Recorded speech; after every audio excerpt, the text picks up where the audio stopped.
Alright, what is up guys, it is Storm back here with another video, and in this one, I am bringing you part 23 to the new Dawn of Naruto / Boruto story. Now, if you want to check this story out for yourself, the link to it will be down in the description below. But before the video begins, if you like the content you're seeing, be sure to subscribe, like, and comment. I mean, they're all free, so why not? If you want some dope channel merch, the link to that will be down in the description below. And if you want to see more of me, go check out my other channels and go follow me on Twitter, Instagram, and TikTok, which will all be linked down below. But without further ado, why don't we just dive right on in. Hikaru was having, in her opinion, an adequate day. Notions such as good or bad weren't a facet of her reality, in her mind. After many long, grueling, uneventful weeks of hiking through mountainous and forested terrains, she had finally arrived in the wooded plains of the Land of Waves. It was a pleasant country. The sea breeze blew inland, courtesy of a strong northern wind that blew from the Land of Wind. The air tasted of salt and was refreshingly cool. The thick, leafy trees that covered most of the Land of Fire gave way to the willowy pines that made up the majority of the vegetation in the Land of Waves, and the Land of Rivers to the west. She sighed as she sat around her crackling campfire. She had promised Boruto that she would stay in the general vicinity for 2 months. If, at the end of such time, he had not came and found her, then she would continue on her journey. Hikaru mentally plotted her course in her mind. She would go west to the Land of Rivers, then venture north, following the rivers for which the country was named, until she arrived in the Land of Rain. The Land of Rain had been nothing short of a country filled with anarchy for decades. The leaf, stone, and sand all waged war on the small nation during the First, Second, and Third Wars. Its people were slaughtered and their homes razed, only to rebuild and have the process repeat itself again. They were blessed or cursed, depending on who you asked, with powerful leaders for several years, only for them to be violently cast down. Hanzo the Salamander led the country for years in the wakes of the Second and Third Wars, doing his best to keep his homeland above water, both metaphorically and literally. Hikaru spared a moment to indulge a short, controlled fit of laughter. She would master the art of humor yet.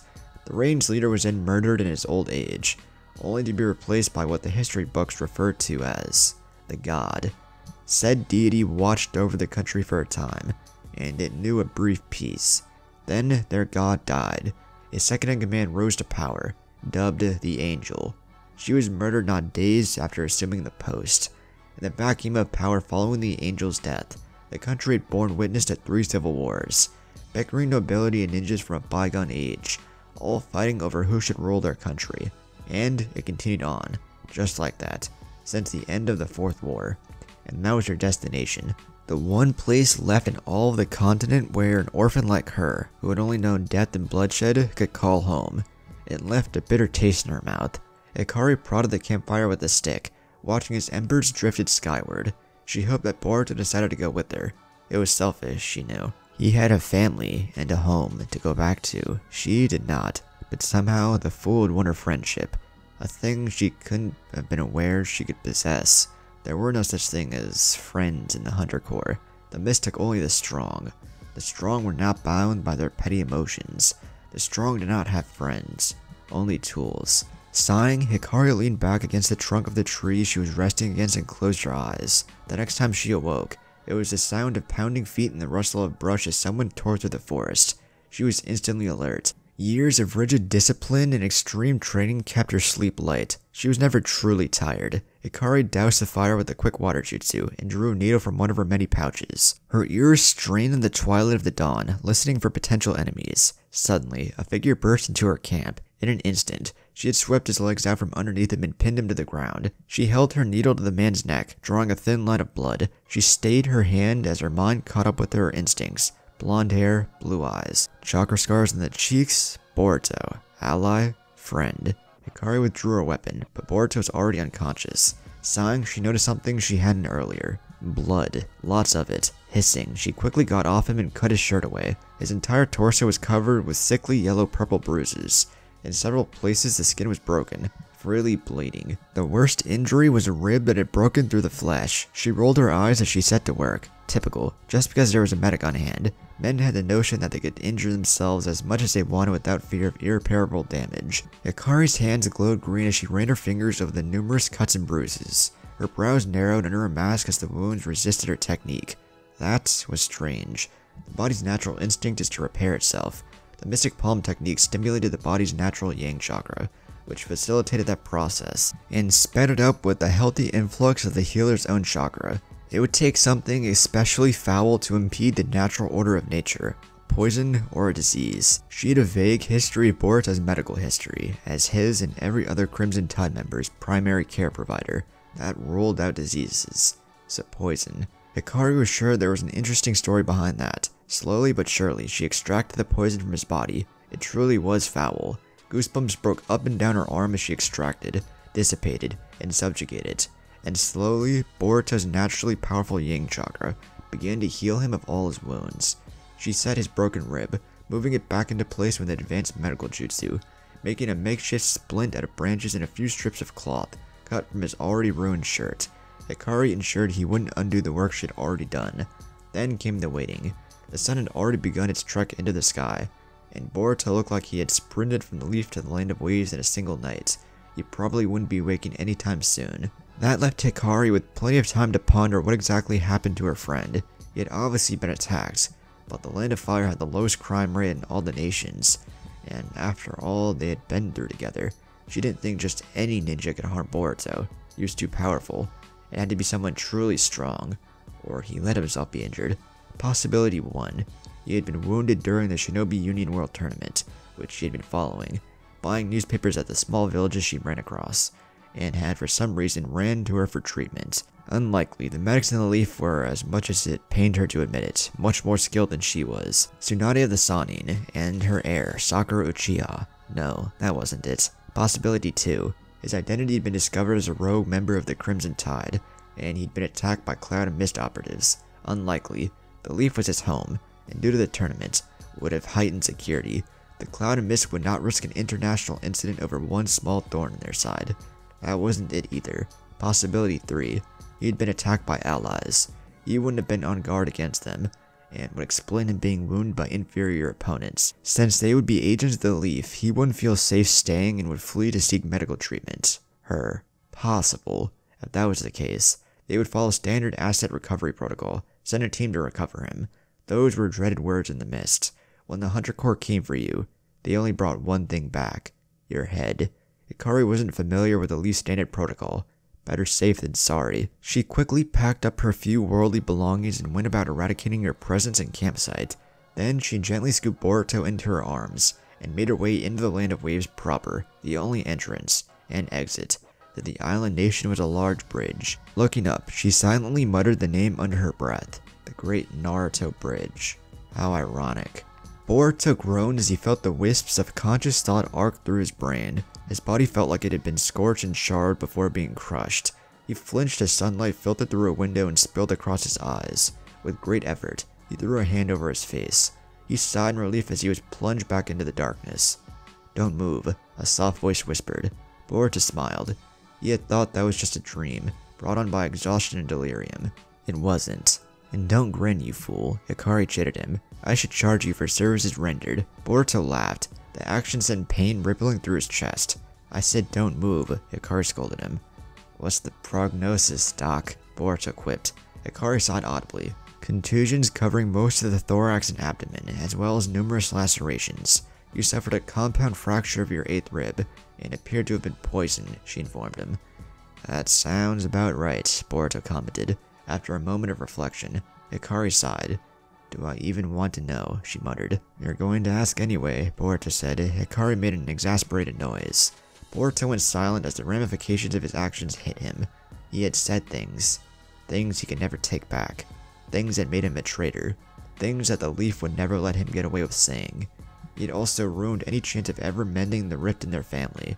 Well, Boruto mused.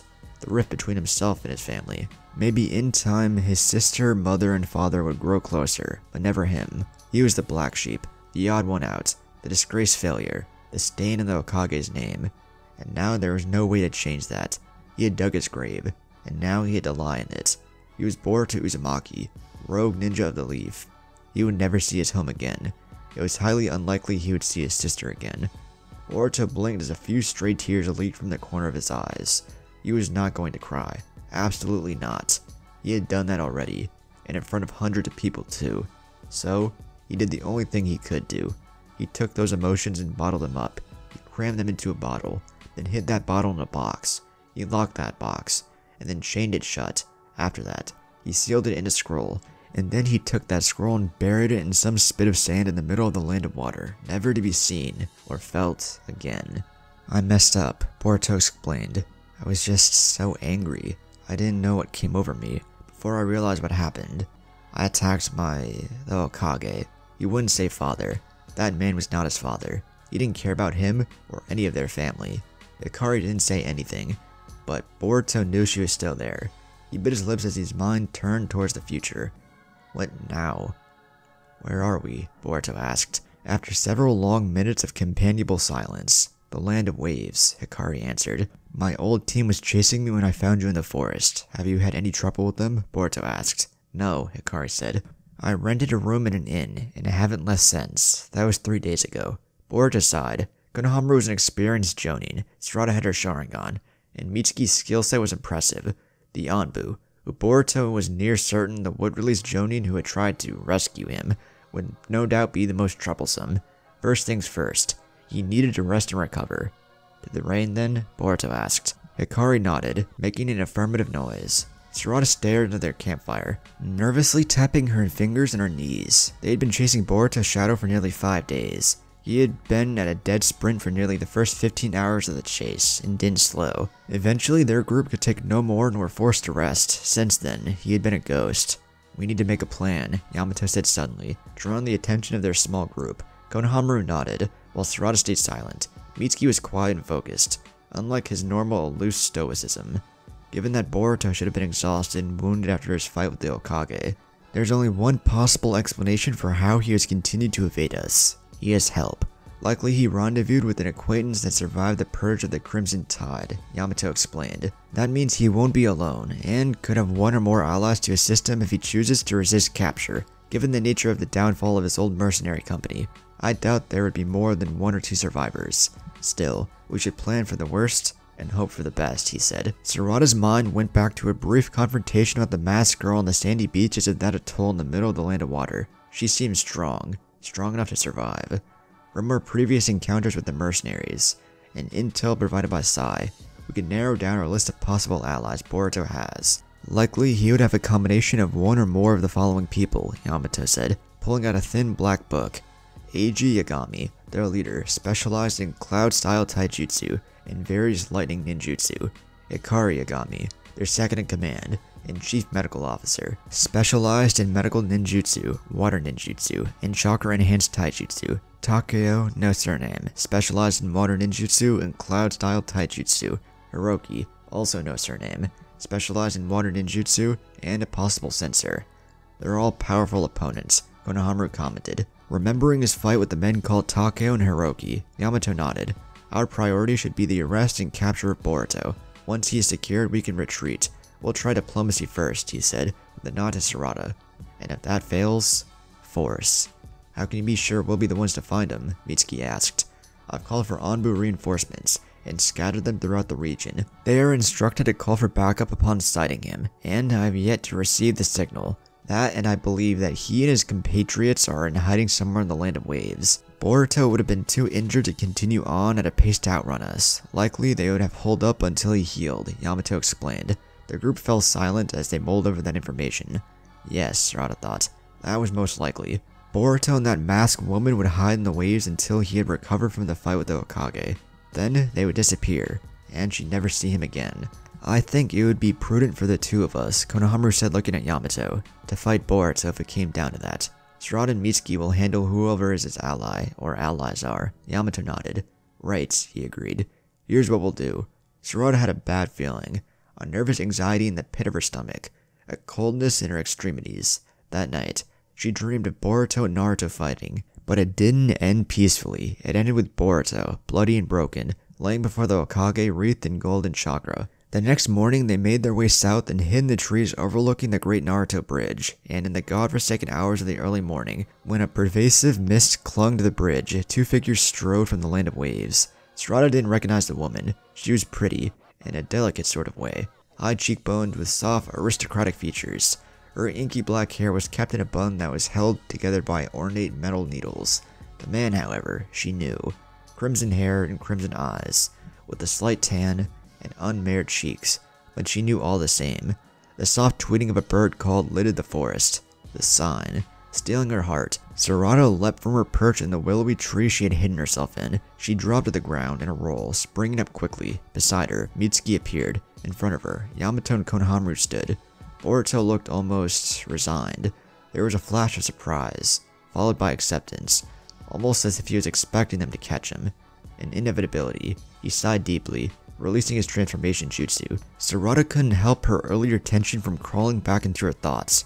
Boruto Uzumaki, Yamato said. You are under arrest. Please surrender peacefully. Boruto scoffed, and Sarada saw the woman next to him tense. She knew, then, that this conflict wouldn't end peacefully. Tears welled in her eyes as a painful pressure began to mount in her sockets. Please, Boruto, she begged. She just wanted to go back to how it was when they were children. Don't do this. Just come back. We can work this all out. Your dad is fine. My mom healed him. He won't be bad. I'm never going back, Sarada. Boruto said in a dead voice. Never, he added with conviction. Sarada frowned, and Konohamaru growled. You're acting like a child, Boruto. Stop being so selfish. Your father is the Hokage, and he has a duty to protect our home. Sometimes that means sacrificing his own personal happiness, and that of his family, he stated. Grow up, he commanded coldly. No, Boruto said coldly. I refuse to accept that. Sarada felt her heart begin to hammer in her chest. Yamato stepped forward, holding Konohamaru back. You've broken more laws in the past week than any criminal in the Leaf's history since Sasuke Uchiha, he spoke. His gaze shifted to the woman at Boruto's side. Including breaking numerous stipulations of your probation. Ikari Yagami is a dangerous criminal, wanted for crimes against... Shut up, Boruto spat, with such vitriol that Sarada flinched. You don't know a thing about her or me. You're just trash, Mr. Anbu. Trash who doesn't understand the value of true friendship. Sarada watched as Yamato turned thunderous with anger. You're a traitor to the Leaf, Boruto, but it gives me no pleasure to hurt the son of a man I respect and call my friend. For him, I'm taking you back with us, whether you like it or not. Boruto laughed, and Sarada frowned in worry. She watched, wide-eyed, as the clever genjutsu she admired began to unravel from his headband. The fox symbol of the leaf faded, to reveal the whirling emblem of the whirlpool. Then Boruto snatched the headband from his forehead and pocketed it. He bent over, slowly, and withdrew a small slip of paper that he had hidden in his boot. Sarada's heart began to flutter. There was a small wisp of smoke, causing everyone to flinch in expectation of an attack. None came. Instead, there in Boruto's hand, he held a length of black fabric with a sheet of metal sewn to it. Sarada watched in horrified fascination, as Boruto carefully tied it around his skull and raised its head. There, etched into the metal, was the symbol of the leaf. It should have been a relief, but it wasn't, because there was a long, ragged scar running through the symbol of their home, marking him as a rogue, a traitor. Sarada made a strangled, gasping noise. Boruto smirked, showing the whites of his teeth at their shocked faces. No one said anything after that. The time for words had passed. Sarada tensed, and she saw Mitsuki begin to half-form seals using their teacher's back as cover. Right, Sarada thought. The plan. She needed to focus, cut herself off from her emotions. Just for a short while. She could break down once this was all over. They sprung into action. As planned, her and Mitsuki were to distract Boruto's comrade. Mitsuki erected an earthen wall that separated the two of them, and Sarada spat a ball of fire at the woman, at Hikari. The memories of their first battle came to the fore of her mind, and she was reminded just how outclassed she was. This time, it would be different. Hikari had improved vastly from what her Sharingan remembered. She was quicker, more fluid. She darted forward, slipping around the fireball, and peppered her and Mitsuki with a barrage of throwing needles. The both of them had plenty of experience with that weapon, and the consequences of being hit just by it once. They dodged with everything they had. Sarada swore she saw Hikari leap over the wall that Mitsuki had erected. She leapt after her, and only her Sharingan saved her from a poisoned needle that had been thrown backwards at her. Sarada perched on the wall and weaved hand seals. She sent a raging inferno of fire chasing after their opponent, turned and spat a lance of water at her. The two techniques clashed, obliterating each other and covering a small portion of the bridge in rapidly dissipating steam. Mitsuki, Sarada barked, as she jumped down and gave chase. She hadn't expected Hikari to be so determined to stick together with Boruto. Their mission became significantly harder. Mitsuki erected another wall, this one angled so that it was difficult to climb. Sarada blurred forward, her Sharingan burning. Close combat was a risk she was going to have to take. Hikari didn't even slow down. The woman charged, drew back her arm, and slammed her fist into Mitsuki's wall. It shattered, turned to dust. Under the strength of her blow, Sarada cursed, fishing out a handful of shuriken and hurled them at her opponent. They sailed overhead as Hikari leapt from the bridge, down to the water below. Sarada growled in frustration. Mitsuki was right there behind her as the two of them followed their opponents. This was one of the worst case scenarios according to Yamato. Both Boruto and Hikari were talented water jutsu users. Now they had all the water they could ask for. Sarada grunted as a wall of water slammed into her face, knocking the breath from her lungs. Beside her, she saw Mitsuki weave a few hand seals that knocked aside the jutsu. When their vision cleared, Sarada saw Hikari's back as she sprinted across the bay towards three figures in the distant mist. She saw sparks fly as metal clashed with metal, and heard the telltale roar of a jutsu being shouted. As they drew closer, Sarada saw Hikari slip in next to Boruto. They stood back to back, as Yamato and Konohamaru whirled around them, desperately trying to land any blows. Sarada envied the way they worked together. Boruto was all speed and power and precision, raining gentle fist strikes down at his opponents. Hikari weaved around him, striking singular powerful blows, or harassing their opponents with throwing needles and the occasional water jutsu. That should have been her and Boruto. He was her teammate and friend. None of this should have ever happened. The Hokage shouldn't have ignored his family. Boruto should have been strong enough to weather his father's distanceness, but Naruto didn't, and Boruto wasn't that strong. Everything that could go wrong did go wrong. Sarada and Mitsuki joined Yamato and Konohamaru. The two older men were breathing hard, and had several cuts on their clothes where Boruto's gentle fist had pierced them. "This is your last chance, Boruto," Konohamaru tried again, to convince him to surrender peacefully. Boruto scoffed. "I don't think you can." Sarada watched as a tendril of wood shot from the water and hooked around Hikari's wrist before flinging her away. "Hikari," Boruto called out, turning to try and grab her. That was his mistake. Two more tendrils shot up from the depths and ensnared Boruto, hooking him by the ankles. Boruto swore, but Sarada only had eyes for their teacher. He had his fingers curled in an open palm fist, a ball of whirring chakra forming in the palm of his hand. Boruto saw it too. Konohamaru sped forward in a blur as Boruto struggled with his restraints. Rasengan! Sarada's eyes widened. Boruto's eyes widened. Sarada's eyes spun, forming three Tomo. Boruto's eyes faded from blue to white. Sarada closed her eyes as she was blinded by an explosion of chakra. She heard a man scream, and felt the wall of wind crash into her.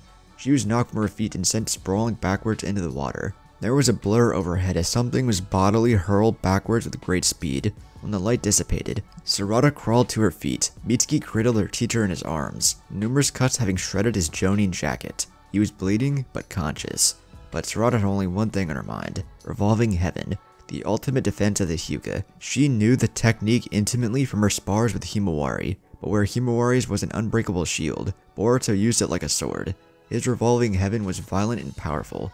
It broke an opponent's attack, threw it back in their face, and then slammed into them. Boruto stood unharmed. Yamato stood between her and him, his arms raised defensively as more tendrils of wood sprouted from the depths of the bay. "That's," Sarada heard Mitsuki utter behind her. "The Byakugan," Yamato confirmed. "It was always a possibility. We should have expected it." The veins around Boruto's temples had bulged until they were visible even below the skin. His eyes, the cerulean blue that she admired in him and his father, had faded to the Hyuga distinctive pale lavender. They appeared unseeing, but were in all actuality all-seeing. It was always hard to tell what a Hyuga was thinking, because their eyes displayed no emotion. The lack of pupils made them appear preternatural, beyond human. And yet, Boruto gave them emotion. His brows were furrowed and angular, giving the alien eyes a wrathful appearance. Sarada knew that this fight had only just begun. Shaking herself out of her thoughts, Sarada quickly attended to Konohamaru. The backlash from having his Rasengan rebound had torn deep cuts in his chest. She didn't have time to do much more than stem the flow of blood and do his sawbones job of stitching him together. Yamato stood in front of her, guarding her while she went about her work. Boruto was content to let her heal their teacher. Sarada didn't know why, but she hoped deep down that he didn't really want to injure them. Hikari recovered from being thrown, and had returned to Boruto's side. Konohamaru stood on shaky feet. "You should leave this battle to us," Mitsuki cautioned him. Their teacher only shook his head. "Very well," Mitsuki said. A small white snake emerged from the folds of his robes, and bit Konohamaru in the neck. "This is a beneficial poison. It will numb the pain for a short while before it returns," he added. Konohamaru nodded in thanks. Boruto smirked. "There's no way you're going to beat me," he proclaimed, an arrogant smirk on his face. Yamato grew serious. "Your arrogance will be your downfall," he quipped. "If anything, It only made Boruto's grin grow wider. "Hikari, let me handle them," he said. From the way Hikari looked at Boruto, she thought the same thing Sarada did. He was being foolish now. There was no way he could beat Yamato with his wood release, Konohamaru their teacher, and herself and Mitsuki. That was impossible. "Don't be a fool, Boruto," Hikari scolded him. "There's a difference between confidence and arrogance. A fine line." Boruto's expression grew serious. Sarada saw him touch his forearm, and he produced what appeared to be a soldier pill out of a wisp of smoke. He swallowed it with practiced ease. Hikari sighed. Be careful then," she said, before retreating several yards behind her partner. Sarada's Sharingan instantly began to go haywire. There were flashes of red light as he began rapidly predicting attacks she couldn't fathom. Boruto began to leak chakra from every pore, cloaking him in an incorporeal blue shroud. Yamato began to flash through seals faster than Sarada could follow them. Wood release, nativity of a sea of trees. Trees with trunks thicker than Sarada was tall began to erupt from the depths of the bay, surrounding them all. Tendrils of wood shot out, sentient in their design. They lashed forward, intending to ensnare Boruto once more. Lightning release, lightning armor. Sarada's vision was consumed by flashes of red light in the shape of Boruto. He was gone. Sarada's Sharingan was screaming at her. To her left, her left, her left. Boruto was there, shrouded in a cloak of arcing blue lightning. One moment his arms were at his side, the next they were raining down gentle fist strikes. Yamato was the first to fall. Ninjutsu.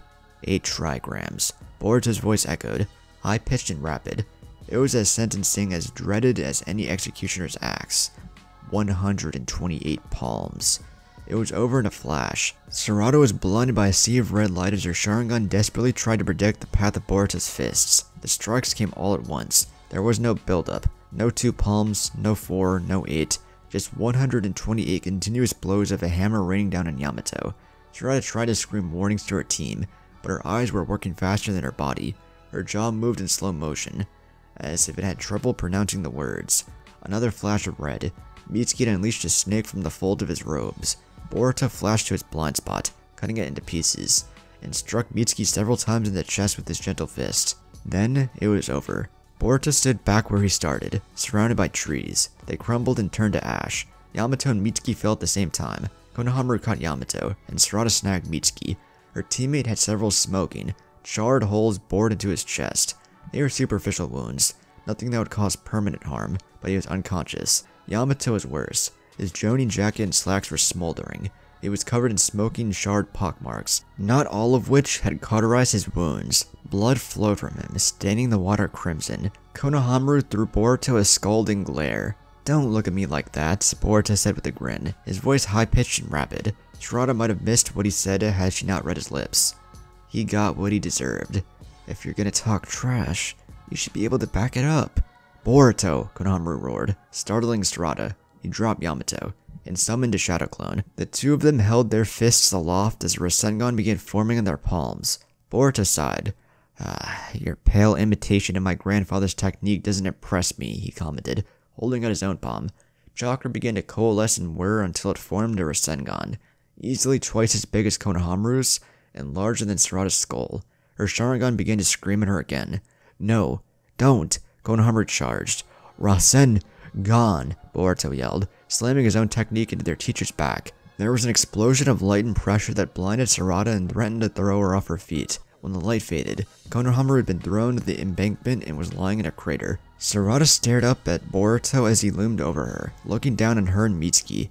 Then his armor broke. Boruto hissed as he began to smoke. Hikari appeared beside him in a flash and doused him with the water jutsu. "I pulled my punches," Boruto told Sarada. "They should all live," he trailed off, gazing north for a moment.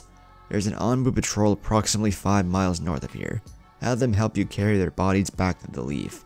With that, Boruto turned and walked away.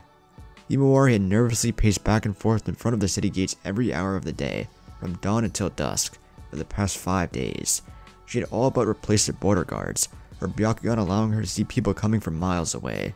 It was on that 5th day, when her diligence paid off, she spotted Sarada, garbed in her trademark red Uchiha shirt that made her stand out. She was flanked by Anbu operatives, each carrying a body on their backs. Himawari's earlier feeling of unease turned to dread. "Call the medics! Ask for Sakura Uchiha!" Himawari yelled at the 2 border guards, as she rushed out to meet the team that had gone after her brother.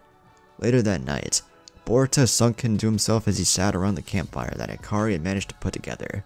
They had sprinted across the countryside for nearly 18 hours, and he was empty with exhaustion after his fight with his old team. The lightning armor was powerful, but it definitely ran through his reserves quickly.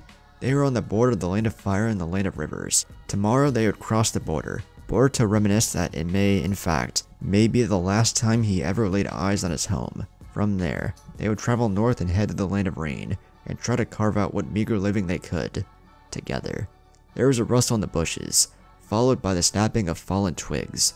Boruto stood and slipped into a gentle fist dance. If it was another Anbu patrol, he might just forget to leave them alive this time. Two eyes appeared in the darkness of the night. One red as blood, the other a light purple and rippled.